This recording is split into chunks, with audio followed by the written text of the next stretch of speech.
Well, hello and welcome to the 50th episode of SportsDay Rangers. I'm John Blake. And for 50 times, I'm Evan Grant. And the trade deadline came and went this week. The Rangers made a couple of minor trades, but Jacob deGrom, Corey Seager, and Nathan Eovaldi, among others, are still in Ranger uniforms. Yeah, it ended up being a very quiet day for the Rangers on Monday. Following the earlier week's deal for Chase Silseth and Logan O'Hoppe, the Rangers' only deal on Monday was to send Josh Smith to Toronto for lefty Adam Macko, in basically a deal that saves the Rangers a little bit of money. And what a difference a week makes. A week ago, the Rangers, coming off a great series with the Mariners. They'd won the first game in St. Petersburg against the red-hot Rays, and now they've lost 6 straight, fallen into a tie for second as we tape this today with the Seattle Mariners, both clubs 2.5 behind the Houston Astros. Yeah, it just was not a good week, and it continued into the post-deadline. I don't know if you say hangover or malaise, whatever, when the Rangers made five errors, John, in a 5-1 loss to a San Francisco team that I think was very close to asking Ron Washington to get out there and field because they had traded away so many guys at the deadline. But let's get to happier business, shall we? Our guest this week is, for the 50th episode, is Will Clark, the former Rangers first baseman, is going to join us for the second time. He played for the Rangers from 1994 to 1998 and was a key part of the club's first 2 division titles. And we'll have to give Will hearty congratulations as his daughter Ella will be competing in the Miss USA 2026 competition later this month. And on the archives in Arlington, we're going to talk about one of Will's former teammates, both with the Giants and with the Rangers, John Burkett, as we're coming up on 30 years of the trade for the Rangers got Burkett from the Marlins, and then his first start, which was an epic first start against the Blue Jays. And hey, just a reminder, you can reach out to each of us on X with any Rangers questions or comments. I'm at Evan_P_Grant. And he is at Ranger Blake. And just the programming note that please don't send me your lineup questions. I don't know why the lineup is made, and I don't have any answers for that. Send me your queso recommendations. Thank you. And let's get right into it, Evan. I guess we'll start with the trade deadline. Surprising to you, the Rangers really didn't seem to pick a direction. They started last week, got a serviceable reliever in Chase Silseth, and maybe a catching, I wouldn't call him a prospect, but certainly someone that could be in the mix in Logan O'Hoppe. But then as the hours ticked down on Monday, one trade to move Josh Smith to Toronto, and again, as you said, they saved some money. And obviously, there was a lot of talk about Jacob deGrom not be willing to waive his full no trade. What do you make of the Rangers trade deadline moves? I'm not sure, John. I think the key takeaways for me are Jacob's belief in this team and his desire to try and win here. I think that's significant. I think the other thing that can't be overlooked is the Rangers. We knew this going into the season, that if the Rangers were going to make moves at the deadline, it was probably going to involve adding some money to the payroll. And they appeared to not be willing to do that. You looked at other teams, even the Pittsburgh Pirates were more aggressive in adding to their bullpen than the Rangers were. I think this team had some needs that if they decided that they were going to go forward with this roster, particularly after the Jacob decision. And I want to sidetrack for just a second. I know that a lot of times fans look at a player who says no to, uses his no trade clause, and fans get upset with the player. And I just want to make sure that everybody understands. Look, this is negotiated into a player's contract. All the player is doing is living up to the letter of the contract. He signed to be here. He wants to be here. The Rangers have spent 60 years looking for an ace pitcher. They finally got one, and that he wanted to stay here should not in any way be looked at as a negative on Jacob deGrom. All right, back to all of that. Once they decided that deGrom was going to stay here, I think it was incumbent upon the Rangers to try and add another bullpen arm, maybe a catcher, while they let O'Hoppe continue to work out in the minor leagues. And wouldn't have minded to see them get a right-handed bat. But all of that, given the Rangers trade capital, all of that would have taken adding some money to the payroll, and I think the Rangers just weren't willing to do that.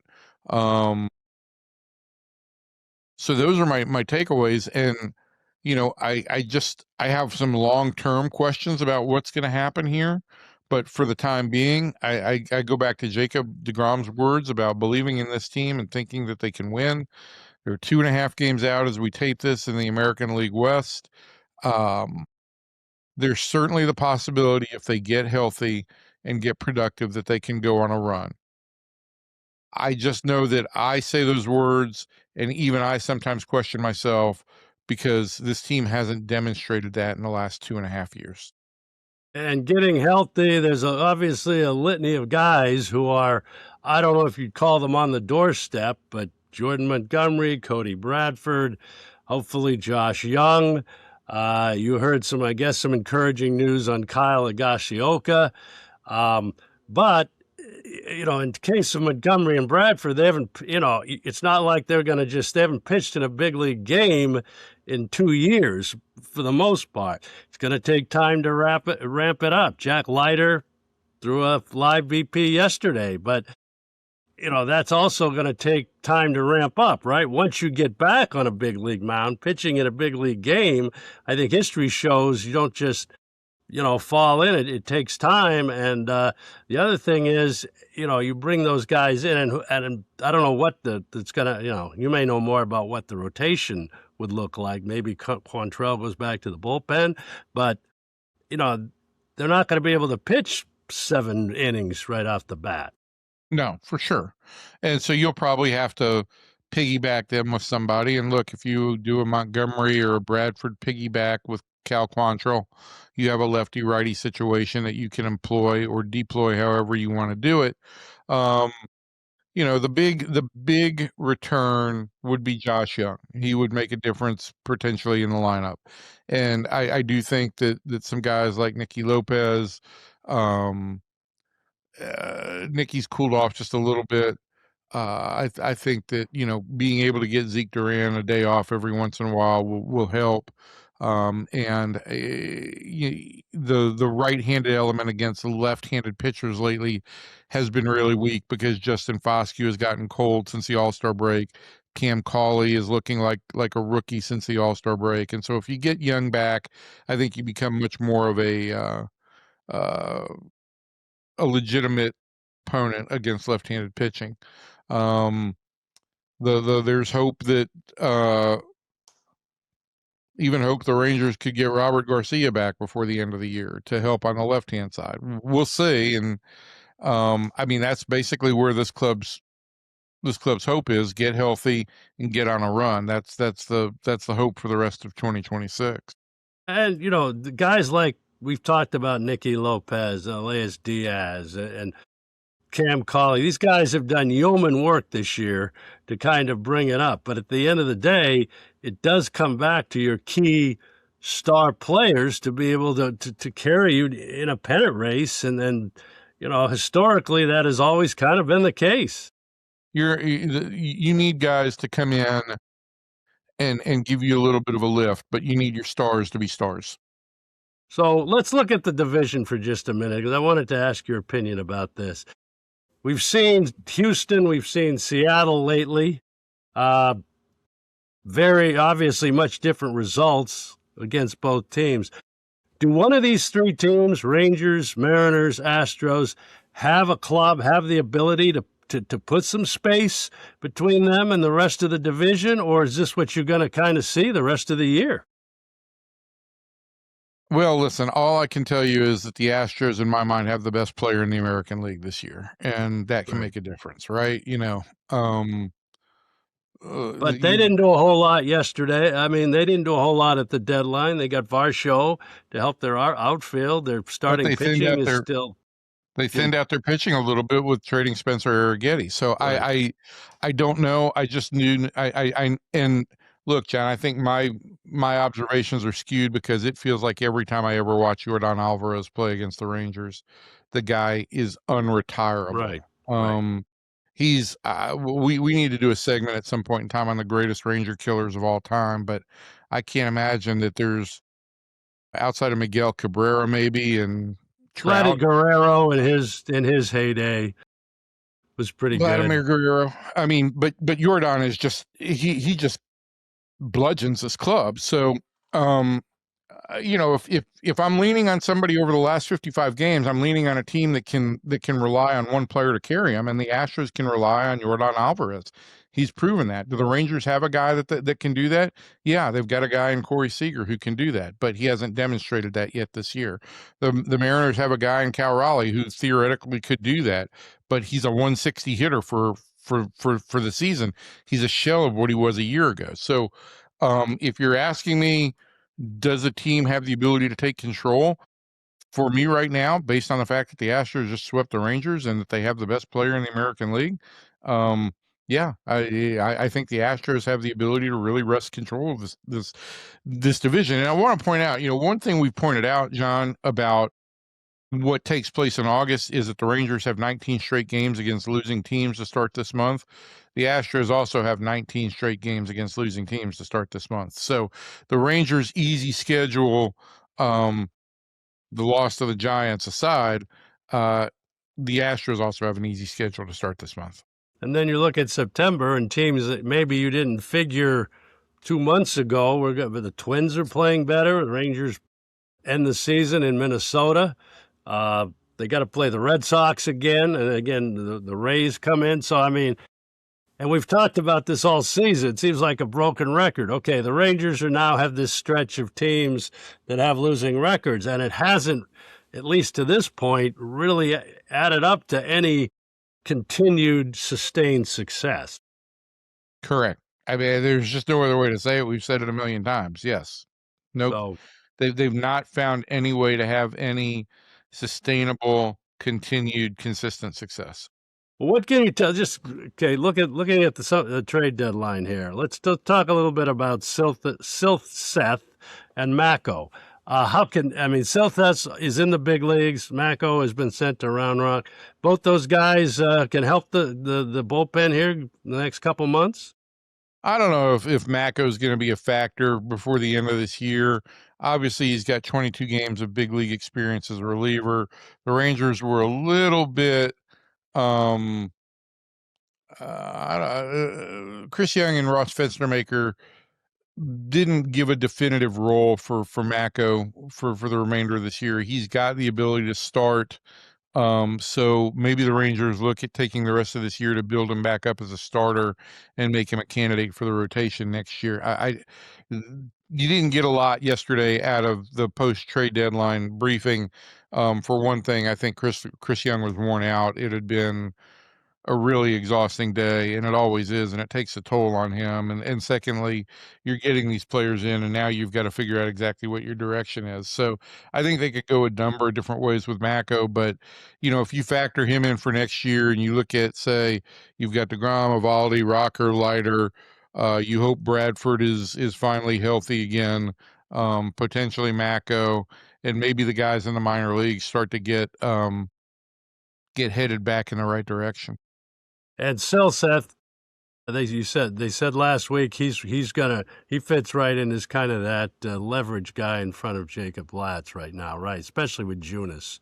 Right, and I left Junis out in the injury report. I think the Rangers are still thinking Junis could be back by the middle of August, and then I think you see the value of Silseth. Right now, I think Silseth is having to step up and pitch, exclusively in the eighth inning leverage kind of role for the right-hander. I think in the perfect world, you'd have him available maybe for the seventh. You'd have Junis available for the eighth, and then Latz for the ninth. but you've got to get everybody healthy again before you can do it that way. Well, let's fast forward the 30th anniversary celebration of the 1996 Texas Rangers. The first Rangers team ever to advance to postseason is just a couple of weeks away, and we've got over 30, I think, players, coaches, executives, staff that are going to be here for a luncheon when there's still tickets left for the luncheon on Friday, August 21st. Just go to Rangers.com for that. And then before the Saturday game. Can we just give them your phone number and have people call you? No, not at this point. No. Oh, okay. That's okay.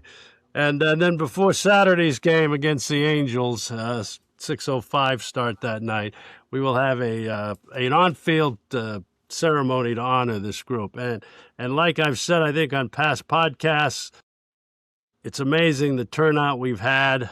This was a team that was really close under Johnny Oates, and Johnny's wife, Gloria Oates, will be in attendance for the weekend. And we've had a great response of people coming back. But our guest today cannot come back, and he's got a very good excuse for that. Former Rangers player Will Clark, who was there were a lot of leaders on that team, but Will's, I guess, demeanor had a lot to do with keeping those guys together in '96, helping lead the team to its first playoff appearance. Long-time first baseman primarily with the Giants and the Rangers, and a proud father right now. And we'll talk to Will next.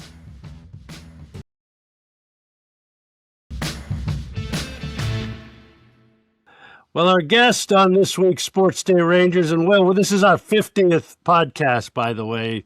Evan and I have managed to get through 50 of these, and we wanted to have a really special guest on the 50th edition. So Will Clark is our guest, 15 seasons as a first baseman, mostly with the Giants, and then obviously 5 seasons here in Texas, 6-time All-Star, 2-time Silver Slugger, 300 hitter 10 times. You don't see that anymore, that's for sure. And the MVP of the 1989 LCS, and I love to bring up this stat. He had 6 homers off Nolan Ryan, the most ever of any player off Nolan, and a 308 career average here in Texas. That's second all-time behind Al Oliver. And, Will, now a special assistant for the Giants. Thanks for joining us here on our podcast this week. John, I'm glad to be on the podcast. Happy 50th to you and Evan. And I know this is the anniversary of the 96 first ever Ranger Championship. And so, it's pretty special being on. So thanks for having me.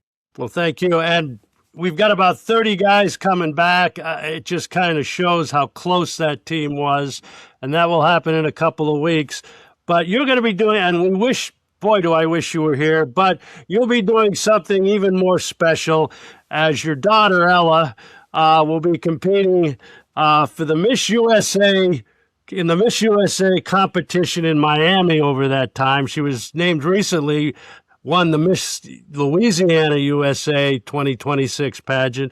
And how proud. You've done a lot of things, but when your daughter does something like that, accomplishes something like that's got to be unbelievable. It's definitely my best, proud daddy moment, except for when they were born.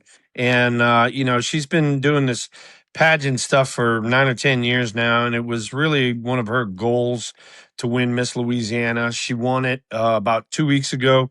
And because of that reason, I'm going to be in Miami with her, supporting her, as she tries to be Miss USA. And that's why I'm not going to be able to make the reunion with all the guys. But, I tried to send a little video. I'm going to miss seeing all of those guys. Y'all got a great turnout. Yep. Yeah, y'all got a great turnout coming, and I wish I could be there, but man, I gotta be proud daddy, so I'm gonna go do that. And Evan, on the video, Will he had a 1996 Rangers AL West Division champions hat. I guess laying around. I'm glad you still have one, but he wore that on the video. He had to have a new one because I know every video that I've seen and every photo I've seen, he's drenched in the AL '96 champions hat from the clubhouse. Because I don't think I wasn't in there, but the one thing I do remember from every video that I saw is that the most enthusiastic champagne and beer sprayer was Will, and I do remember that also from the '98 team for personally experiencing that. Well, Evan, the big thing about that is, you you really come into spring training every year, trying to get to the postseason and going through the trials and tribulations of a full major league season. When you do get there, you want to celebrate. And a lot of those guys were real kind of reserved. And I'm like, no, no, boys, you guys don't understand how hard this is to get here. So we're gonna celebrate. And I did it. I did it when I was in San Francisco. We enjoyed it. We had a lot of fun and brought it over to Texas. So '96 was awesome. '98 was just as good. Both years we ran into a juggernaut called the Yankees and just couldn't get by them. But bringing those first two titles to Texas was very, very special to me. But Will, when you signed here, and I know what an old school guy you are, and I know that winning here was going to mean a lot to you, and you made that very clear. And so I wish I'd experienced that moment with you, but like for you to actually realize that you had helped take this team to its first playoff spot, what ran through your head, and what kind of enduring memory does that leave you with? It all started, believe it or not, in '94 with the strike year. I came over from San Fran. I was having a wonderful year. I was an all-star that year. I was hitting 360 something at the all-star break. Um, and then, the strike came about. And believe it or not, during the strike, Tom Schieffer, who was our president at the time, reached out to me and he goes, "What do we need to make this team better?" And I flat out told him, I said, "Tom, I said, we got so much offense. I said, we need pitching and defense. I said, we need to get strong up the middle. I said, and we need some pitching. And I'll be damned if during the off season, or leading into the '95 season, he went out there and, we got strong up the middle. We got Daryl Hamilton to play center field. We got Kevin Elster to play shortstop. We had Macklemore at second Macklemore base. and Billy Ripken, playing second. As far as pitching goes, we had Kenny Hill and Bobby Witt and Roger Pavlik, and so they brought Mike Henneman over, to close games out. So, you turn around and you look and you're like, man, Tom went out there and did exactly what we need to do. Now it's time to go in the clubhouse and say, hey, boys, let's go. Now we got all the pieces. Let's go. And sure enough, we did. I think Ken Hill, and if you look at this, and I know you're an old school guy, but the highest WAR on that team in '96 was Ken Hill, and getting Ken Hill, he pitched over 250 innings, and you can't even fathom that today. No, And just no, what he and did, yeah, and he did things that were unbelievable. I mean, you could walk out there on the mound, you could tell he was gassed, you know, and Johnny Oates would be out there and he's like, "No, I'm going to finish this." And he'd just reach in, find another gear and he'd do it. And I think everybody fed off of him.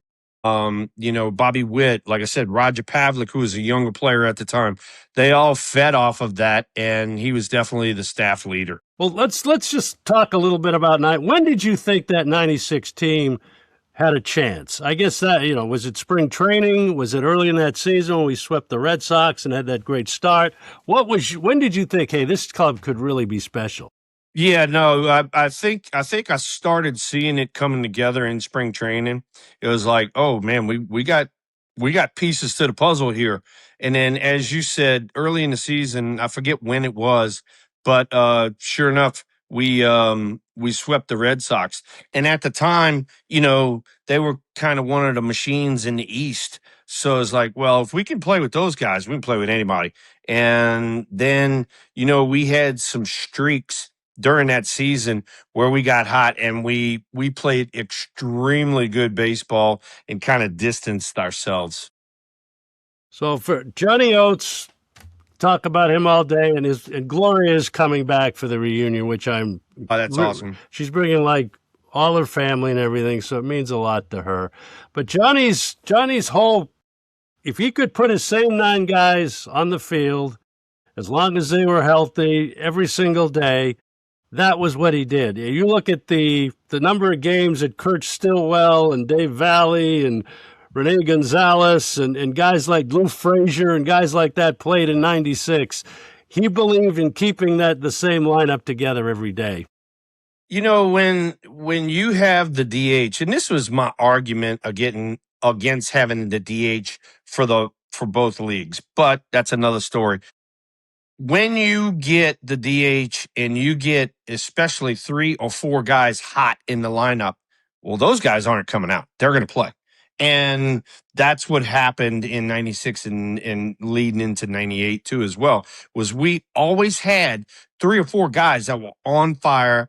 And so, well, nobody on the bench is going to be moving, so Johnny ran those same 9 guys out there, and we started racking up the wins, and it was like, well, we're not going to change a good thing. And so, like you said, Stillwell and Valley and Gonzalez, I mean, I hate to say it, they're awesome dudes. I love them to death, but they weren't going to break into the lineup because, you're going to give the guys who are hot the majority of the at-bats. Yeah, and 6 guys on that team played in 143 games or more. I mean, 6 guys. I don't know if the Rangers will have anybody play in 145 games or more this year, but no, it's amazing. I mean, we had guys, and that was the thing about, especially like a Pudge Rodriguez. I would literally walk up to Pudge and say, I put my arm around him and say, "Hey, partner, I need you to take a day off because it's the heat in the summertime. We need you for next week. We got a big series coming in, whatever it might be. I need you to take one day off." And that's how Dave Valley got his at bats. It was amazing, like you said, watching all of those guys strap it on every day, being professionals, and going out there and getting the job done. And we did have the one big horse, and good ball clubs. You experienced it with the Giants, with the guys you had there. But Juan Gonzalez that year, it just seemed every time we needed a big hit, he would come up and get it done. And that he kind of emerged and matured there in 96. Yeah, no, I mean, that was his breakout year, MVP year. He had one again in 98. It was fun to watch him because not only did I hit in front of him, but then I also hit behind him. And to be able to go out there and do whatever you can do to get on base because the big man's coming up, and he's fixing to do some damage, or vice versa, is like when you followed the big dude, it was like, well, he cleaned up the bases. Now I got to get the rally started again. And, watching Juan Gonzalez on an everyday basis, it was great. I mean, he did a fabulous job. Seeing him become the MVP that he was and playing as much as he did was awesome. I mean, I had a chance to be around Kevin Mitchell when he was the 89 NL MVP, and then Barry Bonds when he was the 93 MVP, and seeing Juan in 96 and 98 was awesome. Yeah, and I mean, the 98 season when he had 100 RBIs at the All-Star break was ridiculous, and I think that's the first time I've used the RBI stat in about 20 years too, because nobody seems to care about counting stats anymore. But counting stats to me do suggest posting up, and I really do feel like posting up and playing is as valuable as anything that there is in the game anymore. My big thing, Evan, there are guys nowadays that post up, but they post up and don't put up the numbers that we put up. It was like, hey, look, if you're going to play every day, figure out a way to get it done, figure out a way to make adjustments on the fly, that kind of thing. Don't keep doing the same old stuff over and over and hitting 220, 230. Yeah. It is amazing to watch the swings that just don't change, and results don't seem to get better. Yeah, no, and that's, I tell everybody that's the definition of stupidity, is doing the same thing over and over and over and expecting different results. That was one of the things that I, as a hitter, and all of my teammates, we even talked about it on an everyday basis. Is like, if something's not working for you, let's tweak something here. Not make a major swing overhaul or anything, but let's tweak a little something to maybe get better contact, better ball flight, whatever it might be. And none of that goes on in today's game. Let me talk a little bit about and again, and I've talked to you about this a little bit. The reaction we've gotten to this reunion has been unbelievable. I never thought we'd get all these guys to come back who were excited about seeing these guys. But that 96 club was a special group, and you had a lot to do with that clubhouse camaraderie, because we didn't have a lot of players that had significant postseason experience. We had a lot of young guys. We had Rusty Greer, we had Dean Palmer, guys like that. And some of the veterans, unlike yourself, hadn't really experienced much postseason.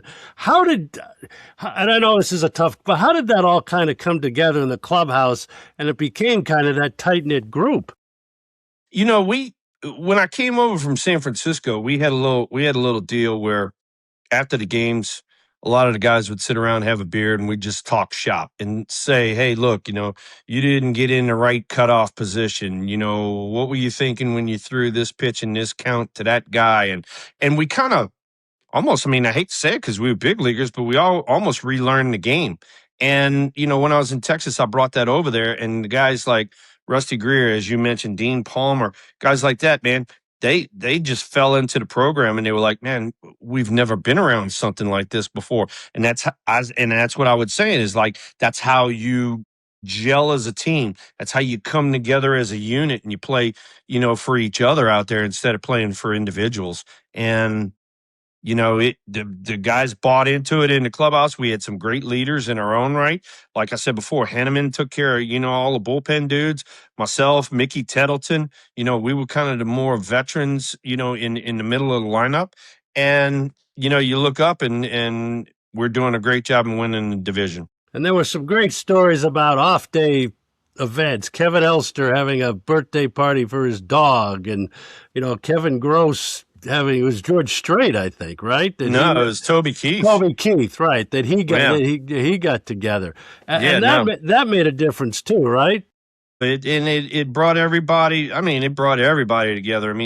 Kevin Gross wanted to. He was real good friends with Toby Keith, and he had like just a private little concert for the dudes and their families, and it was just a great event. It was real low key. Toby got up there sang, I don't know, 6-7 songs, nothing major, but just had a great time with it. And then, as you said, Kevin Elster had a birthday for his dog, and we just turned it into a team party. It was like, all right, here we go. And man, those are the kind of little things that away from the field even more bring you together. But one thing I remember about 97 and 98 was after games at your locker, there was always that cooler with, packed with a handful of beers. So I don't know how many of them were for you, but guys would sit down and talk, right? And you would just talk. And I do think that's something that I noticed on the great Ranger teams that I've covered in the past, where there were guys that wanted to sit around in the clubhouse proper and just talk about the game, and kind of relive it. And like you said, I don't even think relearn it, but I think everybody just wanted to share their experiences and see if there was something somebody else could get out of it, or something that somebody could interpret. Well, and then not only that too is, first off, it brought you together as a team. That's first off. Second off, when something goes wrong on the field, a lot of people won't say anything about it. And I learned as a rookie in San Francisco, if you don't say something about it, it's going to happen again. And we're just going to have this downward spiral. So, my personality is really outgoing anyway, as you guys well know. And so I'm going to say something. And guess what? If I screw up, I need you to tell me too, because I can look myself in the mirror and say, yeah, I screwed that up. And so when you had those guys afterwards we're having beers, we're sitting around talking, and everybody is being held accountable. I think that everybody's performance went up. And, as you and John said, that's why you had, 6, 8 guys, whatever it was, playing 140 something games, is because they wanted to clean up their act. They wanted to go out there and they wanted to better themselves. Well, and I think that, that closer intrapersonal contact made everybody want to not let the other guy down. And listen, I'm just going to share my one Will experience that I've got to share. I don't think I've ever told you this story, Will. But this is 97, and this, I think, just speaks to your personality, and I still laugh about it today. You obviously won't remember any of this, but I was like on my first West Coast road trip with this club. It was to Seattle early in the year, and my aunt in Atlanta had passed away, and I wasn't able to get back to the funeral in Atlanta. And so I went down to the dugout. I'm sitting in the dugout, and you came out, and you're like, the media's down here awfully early today. And I snapped something back at you because I was really in a pissed off mood. And you just grabbed your stuff and walked out of the dugout and said, that's the problem with this place. It's always raining up here, puts everybody in a bad mood. I couldn't help but laugh. And it's still a bright memory because it was just such a great line from you. And I know you did that with your teammates, and I know you were sharp with your teammates when needed to be, but you also made them laugh. And that's the thing that I think really brings clubs together, is when everybody can laugh at themselves and one another. Yeah. I mean, I didn't know about your, family stuff going on, but, it was just the fact that, hey, look, you guys are part of the team. I mean, in this regard, because you have to cover the team. You have to either make the team look good or look bad, one or the other. And so it's like, let's make the team look good. And so, that was the one thing. And I found this out in San Francisco, and I brought it with me. Was no matter if you had a great game or if you had a crappy game, you always turned around, stood up in your locker, sat in your locker, whatever it was, and you faced the media every day, whether you had a good game, whether a bad game. And so, a lot of people nowadays, as you guys well know, because you guys see it, that game's over, and 10 minutes later, the locker room's empty. Empty. And you guys got nobody to talk to. And it's like, no, that's not the way it should be. You guys need to take account for whether you had a good game, whether you had a bad game, whatever. And I think, you know this as well as I do, better than I do, right? I mean, so much of the glimpse that we get of team chemistry is just what we see in the clubhouse, in the little bit that we're in the clubhouse. And when you see an empty clubhouse, you wonder how well connected this team is. When you see a team that is interacting and that is present, you tend to think, they've got pretty good chemistry. And so it does form narratives one way or another. That's impossible to escape. You're exactly correct. You're exactly correct. And team chemistry goes so far. And I've been told by a few different executives, I don't believe in team chemistry. I said that might be number one on my list. Yeah. Here's one for you. I've never really told anybody about this one, but Kenny Rogers' perfect game. All right. I look down the bench and, I'm like, all right, we're getting ready to go out here and do this thing. And so it's the ninth inning, top of the ninth. And I look at Benji Gill, who's our shortstop at the time, and he is sweating bullets. Bullets. So I put my arm around him. I said, hey, partner. I said, do me a favor. He goes, what? I go, and he had not gotten a ground ball the whole game. I said, if you get a ground ball, I said, I am not Michael Jordan. I said, do not air that thing up high. I said, if you make a mistake down low, and I'll be able to pick it. And I'll be damn if the first ground ball of the ninth inning goes to Benji Gill, and he looks up, and he's got eyeballs about this big around. I go, oh. And he throws one about 100 miles an hour over there. And thank God he went low, and he missed away from me a little bit, so it became a nice easy pick on a long hop. And I was like, oh, thank God. But at the same time, I went like this. I went, that's what I'm talking about. And I threw the ball around the infield. So that's the kind of being a veteran, helping out your younger players, and giving them positive feedback. Last thing for me on that is the manager gave the clubhouse. The clubhouse was the players. Johnny was he would come to you guys. He would come to you and some of the other veterans and send little messages that you were asked to pass along. That's the way Johnny believed in running a clubhouse. Yep, for sure. And all of the managers that I played for that had a lot of success, Roger Craig, like you said, Johnny Oates, and also, Tony La Russa, they wanted the veterans to run that clubhouse. And like you said, John, Johnny would call me in the office and he'd say, hey, I need you to go talk to Bob. Bob's having this problem. He's having a little issue away from the field, whatever it might be. And I'd literally go sit down with the guy and talk just bullshit. And it worked. I mean, it worked because it became, like we said, a clubhouse where the guys kind of ran the clubhouse. Coaching staff kind of stayed out of the way, and we did our thing. Yeah, well, that empowers the leadership. I mean, to take control, but it also keeps the lines of communication open because you need to know what the manager is thinking. So you're exactly correct, and it worked well for our coaching staff, Bucky Dent and Dick Bozeman and all of those guys. I mean, it worked all the way down the line. So I mean, like we talked about, if they needed something to be passed on to the guys in the bullpen, Henneman was the guy to do the job. So it was kind of that situation throughout the whole team. And I mean, for me personally, '96 was a blur. I mean, it was a blur. I was having so much fun playing, watching, my teammates do such a great job. And all of a sudden I look up and the whole season's gone. We're in the playoffs. I'm like, geez, where'd the time go?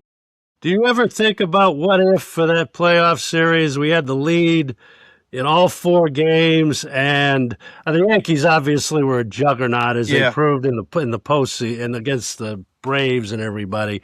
But do you ever think about that a little bit? Yeah, I do think about it. There was one at bat where, and I think we were winning 1-0 in New York. We had already won game 1, and we threw Cecil Fielder a pitch, and it was a strike, and the umpire didn't call it. And the next pitch, he hit a homer. I was like, if that homer didn't happen, I think we'd have won game 2 as well. So, one of them things. See, and that made you a fan of ABS right there. No, not really. Not really. I just had this conversation. I'm glad you brought that up. I just had this conversation. One of our younger players was telling me, hey, they're pitching me away. And, and I go, have you moved around in the batter's box? And he goes, no. And I go, well, they used to call, that or that, depending on who you were out on the mound. They used to call that a strike. So, you couldn't hit it standing in the same spot. So we used to move around the batter's box a lot. And I told him, move up on the plate and look for that ball away. So, that's an example of what ABS has done, is just now these guys get in there and they stand in the same spot with freaking cement shoes on, and they try to do the same thing over and over, and then just beating your head against the wall. The good thing is that, Will, I really hope you come out of your shell one day and don't Yeah. I tell everybody the same thing. I'm like, look, all right. And I do this on my podcast. When I do the podcast, I said, I tell the truth. First off, I said, second off, I say everything that everybody's thinking and nobody wants to say. So there you go. Well, Will, it's great to have you on this podcast again. And I'm really excited for you and Ella and your whole family this weekend in Miami. Good luck to her. I think that's just incredibly cool that now you get to support your daughter. Well, I appreciate that. I appreciate it, John and Evan. You guys, 50 shows. This is unbelievable. I did the show earlier, and 50 shows. Y'all made it through. This is awesome. I'm gonna really miss the guys. I really am gonna miss the guys. But the proud daddy in me's coming out, and I'm going to watch my daughter. Well, I'm sure you'll be mentioned a number of times. Your ears will probably be burning in Miami with the stories that are being told here at Arlington that weekend. Well, you make sure, John, all the guys know that I'm thinking of them, and I'm going to raise my glass to them.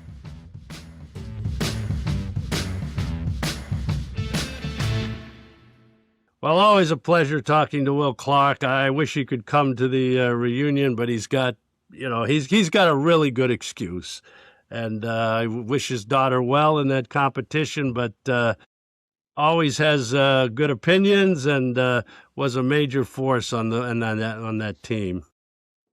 So the archives in Arlington today, we're going to talk about what else? 1996, and it was in August 8th, just a couple of days from now, when the Rangers acquired John Burkett from the Florida Marlins for a couple of, at that point, promising right-handers, Ryan Dempster and Rick Helling, both of which ended up with the Rangers eventually.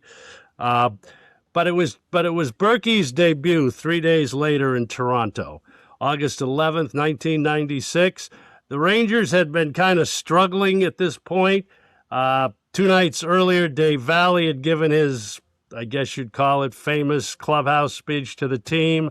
The Rangers had won the first 2 games of the series, but they really did need another starting pitcher. Kevin Gross had injuries. He'd been ineffective, and they were struggling with that fifth starting position. Their top 4 that year of Ken Hill, Roger Pavlik, Bobby Witt, and Darren Oliver had pitched really well all season.